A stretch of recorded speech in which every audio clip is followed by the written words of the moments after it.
देख रहे हैं ए न्यूज़ टुडे। वक्त हो चुका है मध्य प्रदेश की खास खबरों का। पहली खबर देखिए प्रवीण तिवारी की। कटनी के बटवारा सामुदायिक स्वास्थ्य केंद्र में टाइल्स और मेंटेनेंस का कार्य ठेकेदार द्वारा कराया गया था, जिसमें गुणवत्ता की अनदेखी की गई, जिसका नतीजा ये हुआ कि अस्पताल का मेंटेनेंस का काम फिर से शुरू किया गया, जिससे अस्पताल में आ रहे मरीजों को समस्याओं का सामना करना पड़ रहा है। ग्रामीण राघवेंद्र सिंह ने बताया कि सामुदायिक स्वास्थ्य केंद्र में मेंटेनेंस के दौरान गुणवत्ताहीन कार्य की शिकायत सीएम हेल्पलाइन से लेकर स्वास्थ्य विभाग के उच्च अधिकारियों से की गई थी, लेकिन किसी ने ध्यान नहीं दिया। इसके अलावा कई महीनों से सामुदायिक स्वास्थ्य केंद्र में आईसीयू वार्ड बनकर तैयार है, लेकिन आईसीयू वार्ड को जनरल वार्ड बना दिया गया है।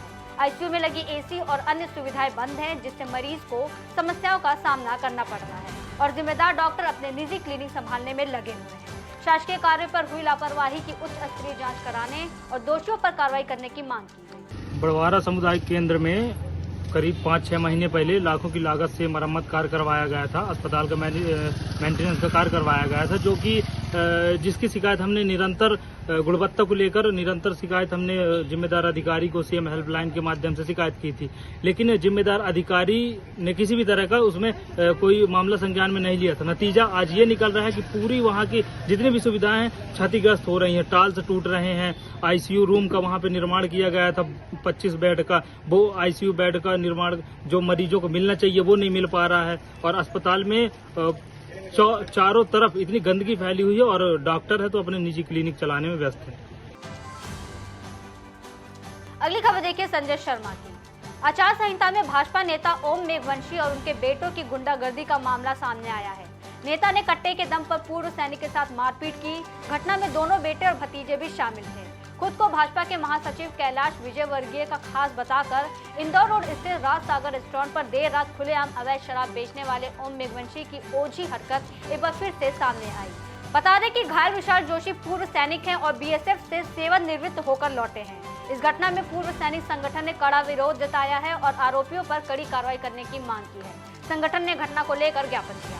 जैसे कि जानकारी मिली है कि विवाद जो है ये शांति पैलेस चौराहे का विवाद है, ठीक है। ये हमारे विशाल जी जोशी हैं, ये प्रदेश पैरामिलिट्री एसोसिएशन अर्धसैनिक बल के प्रदेश सचिव हैं। तो कुछ शायद जो कार से जो लोग आए थे उन्होंने गेट खोला तो उससे कुछ बुजुर्ग दंपति थे, उनको धक्का लगा और उसके बाद कहासुनी हुई और कहासुनी होने के बाद उन्होंने कुछ लड़कों को बुला के और इनकी ये स्थिति की है। बढ़ते अगली खबर की ओर देखिए उज्जैन से संजय शर्मा की। अति प्राचीन शहर उज्जैन तंत्र क्रियाओं और तंत्र साधना के लिए भी विशेष रूप से जाना जाता है। खासतौर से चक्र तीर्थ शमशान में देश भर से प्रसिद्ध तांत्रिक आकर तंत्र क्रियाएं करते हैं। खास बात यह है कि यहाँ महाकाल दक्षिण मुखी विराजित हैं और यही बात तंत्र साधना के लिए सबसे फलदायी मानी जाती है। अलग अलग अवसर पर अलग अलग उद्देश्य के लिए भी यहाँ तंत्र साधना की जाती है। तांत्रिक ऐसा मानते हैं कि चक्र तीर्थ पर की गई कोई भी साधना विफल नहीं होती। शहर के प्रसिद्ध तांत्रिक भय्यू महाराज ने कमलनाथ को सीएम बनाने के लिए शमशान में विशेष साधना की। आधी रात को नींबू, शराब और पुतलों को चिताओं के बीच रखकर विशेष विजयी अनुष्ठान द्वारा किया गया। यहाँ पर जो है अनुष्ठान चल रहा है और अनुष्ठान चल रहा है अपने मध्य प्रदेश में कमलनाथ जी की सरकार को वापस से बिठाने के लिए और सब अपनी अपनी ताकत लगाते हैं। सब प्रत्याशी अपना चुनाव प्रचार भी करेंगे। उस तरह से हम साधक लोग हैं, हमारी मंत्र शक्ति तंत्र शक्ति के द्वारा इस अनुष्ठान को पूरा किया जाएगा और उनके सफल होने की कामना की जाएगी। अगली खबर देखिए स्वप्निल जैन की।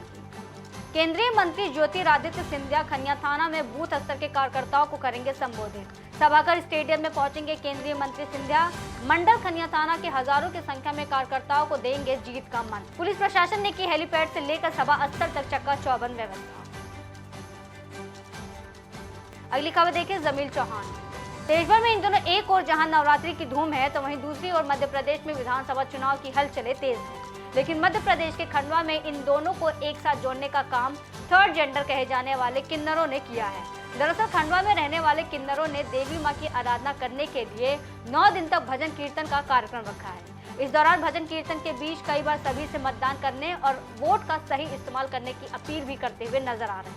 अर्धनारीश्वर कहे जाने वाले किन्नर समाज के द्वारा की जा रही इस तरह की धार्मिक के साथ ही सामाजिक पहल की अब हर तरफ तारीफें की जा रही हैं। बता दें कि खंडवा के 4 विधानसभा में 9,99,319 मतदाता हैं। जिनमें से 30 मतदाता थर्ड जेंडर के रूप में रजिस्टर्ड हैं। इस तरह विधानसभा के 2,72,559 वोटरों में से सबसे अधिक थर्ड जेंडर खंडवा में ही रहते हैं, जो इस बार अपने मत का प्रयोग करेंगे। साथ ही वो दूसरों को भी इसके लिए प्रेरित करते हैं। मैं यही संदेश देना चाह रही थी कि नवरात्रि का त्यौहार चालू है और सभी महिलाएं भजन कीर्तन करने के लिए यहाँ पर आई हैं हमारे घर पर, और यहाँ कार्यक्रम चल रहा है माता जी के भजनों का। तो इसके अलावा मैं यही संदेश देना चाहूँगी कि जो आगे अभी वोटिंग आने वाले हैं ना, चुनाव चल रहे हैं, वोटिंग होने वाली है, तो उसके लिए सबको मैं संदेश देना चाहती हूँ कि अपने घरों से निकल के सभी वोट डालिए, जिसे भी आप देना चाहें वोट, है ना। बाकी घरों से निकल के वोट डालिए, ये वोट बहुत कीमती है, आपका वोट खाली ना जाए। अगली खबर देखिए कन्हैया राठौर की।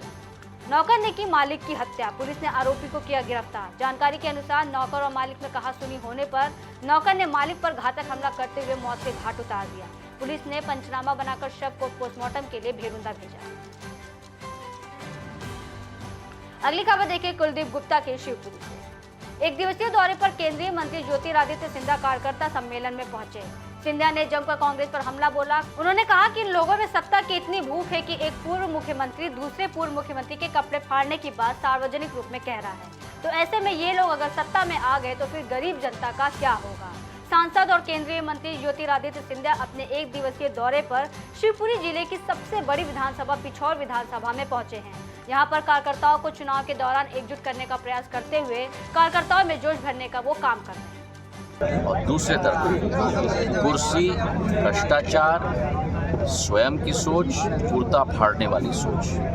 जनता को इन दोनों सोचों के बीच में अपना निर्णय लेना है। मुझे पूरा विश्वास है तो अल्प समय हम लोगों को मिला, 3 वर्ष नहीं 15 महीने मिले, कि 2 साल तो कोरोना में चले गए थे।